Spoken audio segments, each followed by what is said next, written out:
you want to create insane one-shot air combos, look no further, because right now, as a top 250 Gale main, I will be going over everything you need to know to master Rising Wind. Let's get into it.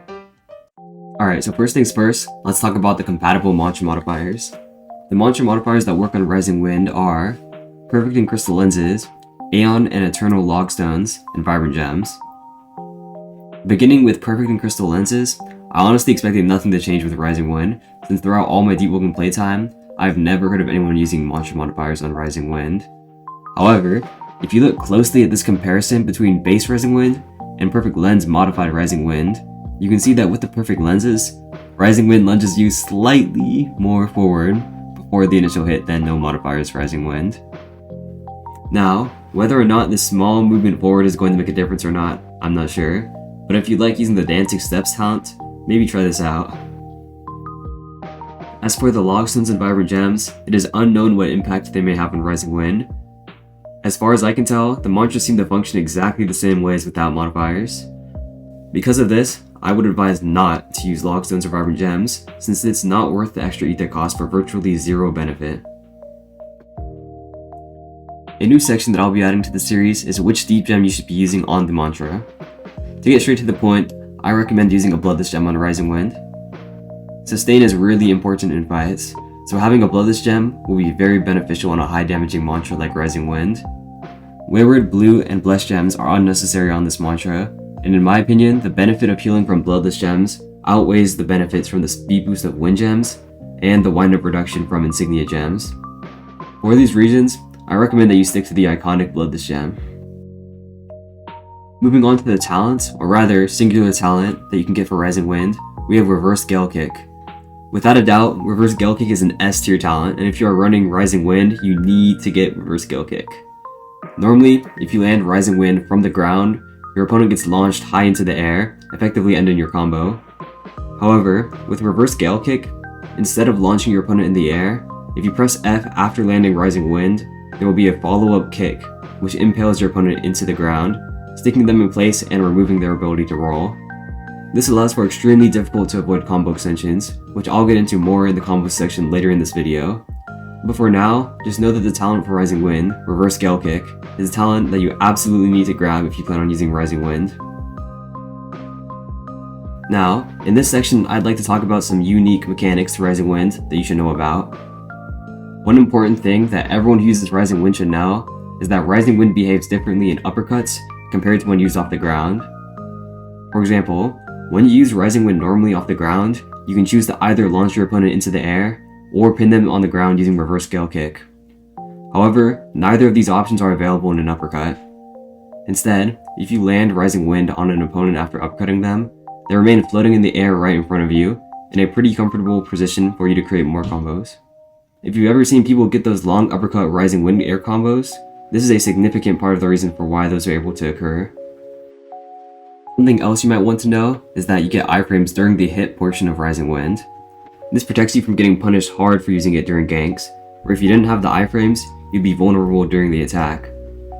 This could also be useful in other situations potentially, but you'd have to get creative with it. Another mechanic of this mantra to know is that if Rising Wind is blocked, it only sends the user into the air, and not the person who blocks the Rising Wind. I'd say this has the potential to be a bad thing, as your opponent can set up a punish for right when you get out of the iframes. However, so far I haven't seen anyone able to do an effective punish, since you get your ability to parry and dodge back right when you're out of the iframes as well. Also, if you whiff the mantra and don't hit anyone with it, it does not send you into the air. Moving on to the effective use cases of this mantra, Rising Wind is certainly less versatile compared to something like Astral Wind. However, the effective use cases Rising Wind does have, it specializes very well in. The first use case I'd like to mention is following an M1, or following uppercut hit stun. Every attunement has some mantra that can take advantage of M1 hit stun, and be extremely hard to avoid if used after hitting an M1. And for Gale, the best mantra in that category is Rising Wind. A significant issue with Rising Wind is that it has a very small hitbox, making it very hard to land. However, if you move stack Rising Wind on an M1, you can take advantage of the M1 hit stun slowing your opponent in place, removing their ability to dodge or attack, and putting down their block in order to almost guarantee that Rising Wind hits. This is a very strong usage of Rising Wind, so if you know or predict that your M1 or uppercut is going to hit someone, remember that you have the powerful option of following that attack up with Rising Wind. Rising Wind combos can be split into two unique types: reverse Gale Kick combos and uppercut combos. Beginning with reverse Gale Kick combos, these combos will pretty much always involve an M1, or more often, an aerial M1 into Rising Wind, with other attacks potentially occurring before or after these two moves. For example, take a look at this basic cookie cutter Rising Wind combo with Dawnwalker. First, you start off with a Radiant Kick, which is a common combo starter. Next, depending on if your opponent is able to react in time to Ragdoll, Cancel, and Parry, you can often follow up Radiant Kick with an aerial M1, which transitions into a move-stacked Rising Wind, which, as mentioned earlier, utilizes the core M1 into Rising Wind synergy. Then, you can use reverse Gale Kick, and find yourself in a very common combo extending position. From here, the key to using reverse Gale Kick effectively is knowing that your opponent is not able to dodge due to the impale from reverse Gale Kick, so once they use their parry, they're forced to block.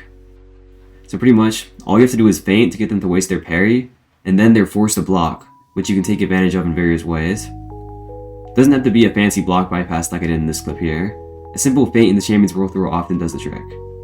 Note that reverse Gale Kick is key for these combos, as without it, combos would always end after your opponent is flinged from Rising Wind. Using reverse Gale Kick when possible is always significantly better than just using base Rising Wind, so make sure you remember to take advantage of this talent. The other kind of Rising Wind combos are uppercut Rising Wind combos.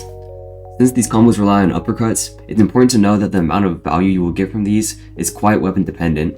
Light weapons will fare the worst due to their abysmal hitbox with uppercuts, while heavy weapons will be the best for uppercut Rising Wind combos, since heavy uppercuts have a large hitbox and surprisingly fast speed. Medium weapons will be somewhat in the middle, though still strong, so make sure to keep your weapon type in mind when considering how often you should go for uppercut Rising Wind combos. Uppercut Rising Wind combos are similar to reverse Gale Kick combos. Instead of using an M1 into Rising Wind, you replace that M1 with an uppercut. After using Rising Wind, instead of your opponent being in a vulnerable position from reverse Gale Kick, they're vulnerable due to being stuck floating in place from the uppercut into Rising Wind. One noteworthy difference though, is while reverse Gale Kick removes your opponent's ability to dodge at this point, uppercut Rising Wind does not, meaning that you can't get confirmed damage like you can with reverse Gale Kick. If your opponent makes a mistake though, there is still combo potential, so it's up to you to read your opponent properly.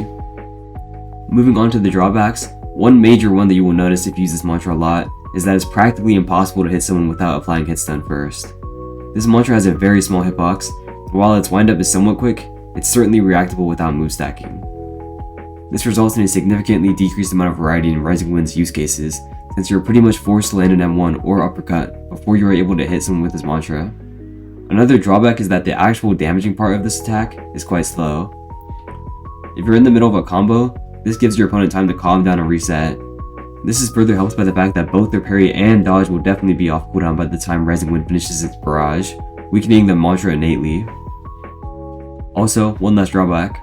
As mentioned earlier, if you hit someone's block with Rising Wind, you get carried in the air while they don't. This gives your opponent the potential to set up a counterattack and punish, since you're pretty much just sitting in one place. However, setting up a strong punish is difficult, so this downside isn't too much of an issue. Thanks for watching, and let me know if you have any questions about any of these tips. If you haven't seen my last episode in the series, take a look at my How to Master Astral Wind video. See you in the next one.